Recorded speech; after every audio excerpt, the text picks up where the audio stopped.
আসসালামু আলাইকুম, শুভ সকাল। এই যে আমি এখন চলে আসলাম হোটেলে নাস্তা নিতে। এই যে হোটেলে ওনারা আমার নাস্তা রেডি করছে, কত সুন্দর করে পরিবেশন করছে দেখেন। রুটি আর ডাল, রুটি বানানো শেষ, রুটি প্যাকেটিং করা শেষ, এখন ডালের পালা। সকাল 7টা বাজে, 7টা 15 বাজে আসলাম নাস্তা কিনতে।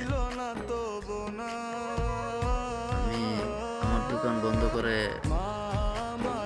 আসলাম এই হোটেলে। এই যে ওইদিকে ডাল গরম করতেছে, তো ডাল আর রুটি কে কে খেতে চান কমেন্টে বলবেন, আর কে কোথা থেকে দেখছেন তাও বলবেন।